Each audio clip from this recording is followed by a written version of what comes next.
Salut à tous, je reviens de vacances et aujourd'hui on va parler d'un sujet qui m'intéresse beaucoup, que sont devenues les maisons de films et séries. Vous les avez forcément déjà vues, ces maisons qui grâce à un film ou une série sont devenues mondialement célèbres.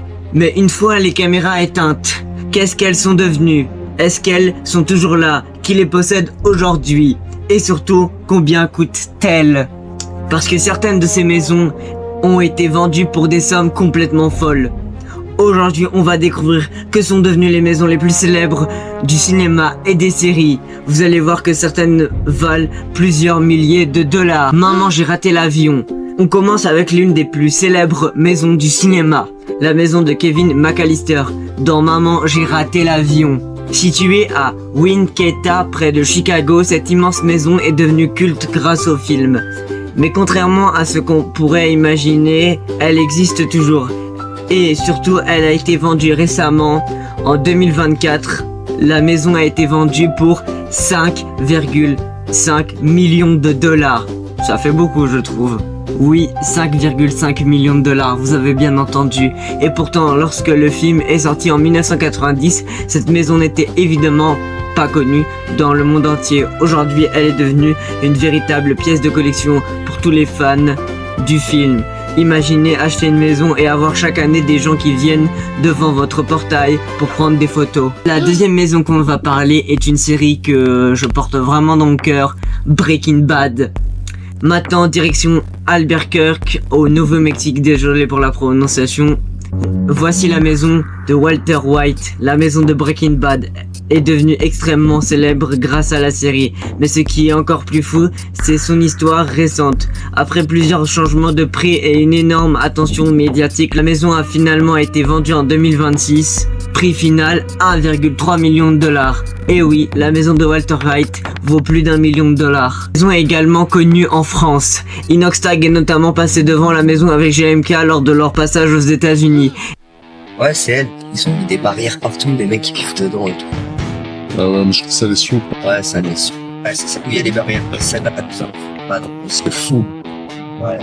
Mais tu sens que les gens, ça les... Ouais, c'est juste. Ah bah, nous a fait. Elle nous a fait un doigt? Non. Elle nous a fait un doigt? Arrête. Arrête. C'est pas la fesse. Elle a. Mais non. T'as filmé ou pas? Ah ouais, je l'ai fait. On va se parler, frérot, elle va donner l'alerte, frérot. Le quartier, il a l'air hard aussi. Imaginez regarder Breaking Bad chez vous et quelques années plus tard, vous retrouvez devant la vraie maison de Walter White avec GMK. Ça a aberrant miteux, hein? Mais attention, la maison reste une propriété privée. Des fans viennent régulièrement devant pour prendre des photos et les propriétaires ont dû faire face à de nombreux visiteurs. Donc même si cette maison est devenue mondialement célèbre, il ne faut évidemment pas entrer sur la propriété sans autorisation. La maison d'une série qui s'est terminée il n'y a pas si longtemps que ça, Stranger Things. Hawkins. Enfin, le vrai Hawkins n'existe pas, malheureusement. La maison de la famille Byers dans Stranger Things se trouve en réalité en Géorgie aux États-Unis. Et cette maison a été utilisée comme décor extérieur de la série et contrairement à beaucoup de décors hollywoodiens, elle est réelle. La maison a été vendue en 2022 et son prix peut surprendre, 400 000 dollars. C'est évidemment une somme énorme pour une maison, mais comparé à celle de Kevin McAllister, c'est presque une affaire. Imaginez acheter une maison pour 400 000 dollars et découvrir quelques années plus tard que des milliers de fans de Stranger Things veulent venir la voir. La maison dont on va parler maintenant, c'est la maison de Twilight, un film que je n'ai jamais regardé, j'ai regardé juste pour la vidéo, pour savoir à quoi la maison ressemblerait, à quoi ressemble la maison. On continue avec une autre saga culte, c'est ce que j'ai marqué, mais ce n'est pas une saga culte pour moi. Twilight, voici la maison de Bella Stewart. La maison se trouve à Saint-Hélène dans l'Oregon. Elle a notamment servi pour les scènes extérieures de la maison de Bella et après la sortie des films, la maison est évidemment devenue extrêmement populaire auprès des fans. Elle a été vendue en 2018 pour environ 36 000 dollars. Aujourd'hui, encore les fans de Twilight viennent découvrir les différents lieux de tournage de la saga. Maintenant, on va parler d'un film dont je suis très fan et que j'en ai même fait un documentaire qui est dispo encore sur la chaîne YouTube, donc foncez aller le voir. Projet X. Et maintenant, on passe dans une maison complètement différente. La maison de Projet X. Vous vous souvenez de cette maison? C'est ici que Thomas organise une fête qui va complètement partir en vrille. Des centaines de personnes, des voitures, une piscine et une maison complètement détruite. Mais vous allez peut-être être surpris, cette maison n'est pas une véritable maison privée, elle se trouve sur la Warner Bros Ranch à Burbank en Californie, dans une rue de décor appelée Bloody Street.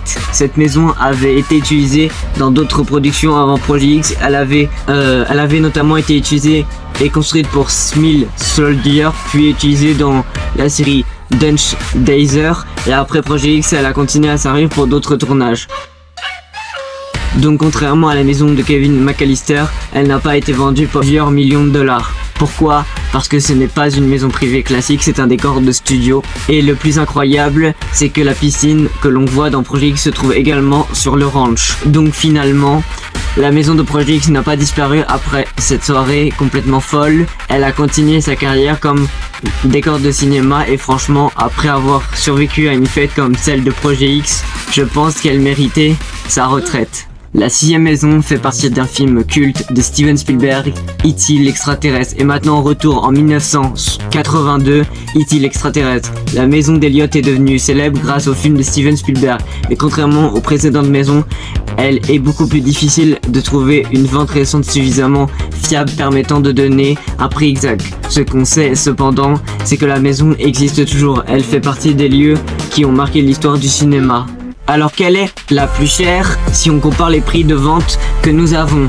Maman j'ai raté l'avion, 5,5 millions de dollars.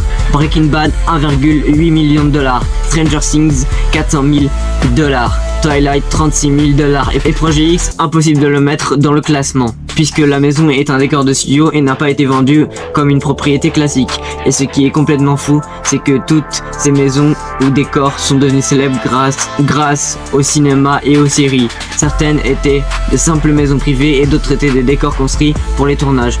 Mais toutes ont laissé leur marque dans la culture populaire. Alors si vous aviez plusieurs millions de dollars à dépenser, laquelle de ces maisons achèteriez-vous? La gigantesque maison de Kevin, la maison de Walter White, celle des Bayer, celle de Bella Stewart, ou peut-être la maison de Projet X si elle était à vendre?